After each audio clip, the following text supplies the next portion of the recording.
2020 was a year full of challenges, but also was a year that gave us an opportunity to test ourselves in very hard conditions.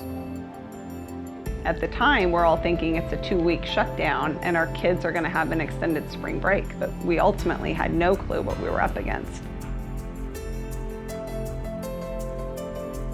The people that made the biggest difference were the ones who were willing to go to work every day.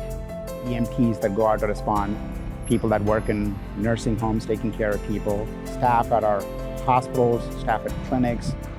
So of course it was the doctors, the nurses, the surgeons, anybody in the health-related field. But there's others that we needed to rely upon, grocery store workers. We can't shut down stores. We were having bigger loads than our Christmas time, and they're gone the next day. It was crazy. I've never had anything like that before. Driving around in town with people that you have no idea who they've been in contact with, and then those people being in contact with other people that are on the service was definitely all in the backs of our minds when we were out driving service. They were the ones keeping us moving through all of this. The rest of us had to stay home, but they were out in the front force and helping us move forward. Well, for me personally, I could do my job, my husband could do his job while our children were well taken care of. They did their schooling online at the YMCA care programs. They had amazing care during there. My husband and I had a quiet house to ourselves 5 days a week then, and we're able to actually work and not be distracted and not have to try to juggle trying to be good parents with trying to be good employees, and it was pretty valuable for us. The transition from in-school teaching to online teaching, at the very beginning, it was all just pieced together. Things were changing all the time. The most important thing was the social, emotional health of our kids. You can't learn when you don't feel safe. And right now with hybrid, it's basically you have 2 jobs. You have an online job and you have an in-school job. As a teacher, I have never worked so hard in my life. I've never been more proud of being a banker than I was in 2020. Our tellers and our service team downstairs, after long days of servicing our client, they would stay late to help us with the PPP paperwork. To know that you get 2.5 months of payroll for your business for free, that's going to be forgiven by the federal government, we were run over. We opened up our website, and within an hour we had 638 applications. Driving home, you would look around, a lot of businesses downtown, their lights were off and our lights were always on. And that's one of the things I'll never forget. Our service was really, really important, and people relied on us to get their information.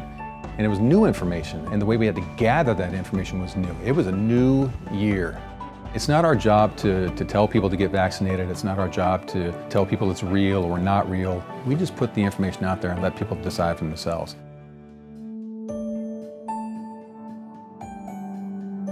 "2020, I think, will define my career.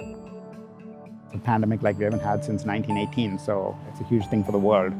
All of us will remember it. It's changed how we live our lives.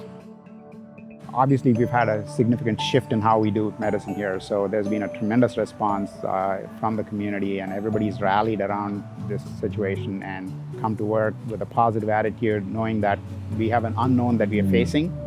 And at least in the beginning, it was a little, sort of scary for most of us because it was unclear what this disease meant, how fast it was going to spread.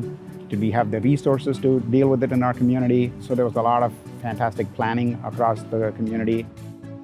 Search and Rescue had a special role in the vaccination efforts, starting with the paperwork when there was needed translation. Also, we happen to know some other language. There were hundreds, thousands of volunteers and workers that were putting their best effort to make it available.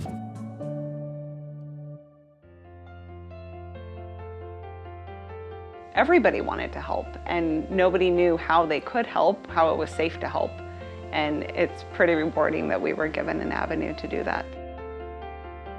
I feel like it kind of brought us a little closer in some ways because we all worked as a team to get things done. They're amazing people. They're definitely out to provide the best service that they can for our community with the community's health in mind.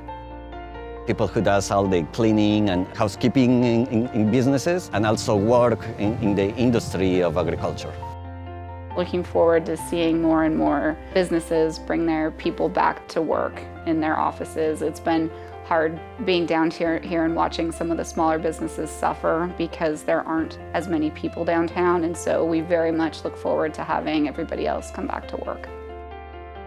I hope it can reopen. I hope a lot of the projects that are going on in Eugene work out as well as what they look like they're going to, and brings a lot of people in, a lot of energy and a lot of new business, and a safe place for us to raise our boys. Kids are so excited just to be at school. They're so excited to feel at home and get fed and see their friends. And so I just hope that that's what's in our future. Throughout the pandemic, it was, man, I really miss this, or I really crave this, or I wish I could go do this. I hope that now that we are able to start doing those things, we don't lose that appreciation for it. Whether it's traveling to see family, or going out to dinner, or going somewhere that we couldn't go before. I hope we don't lose that craving and appreciation for those things, because I don't want them to go away again. But if we have to, we'll be ready.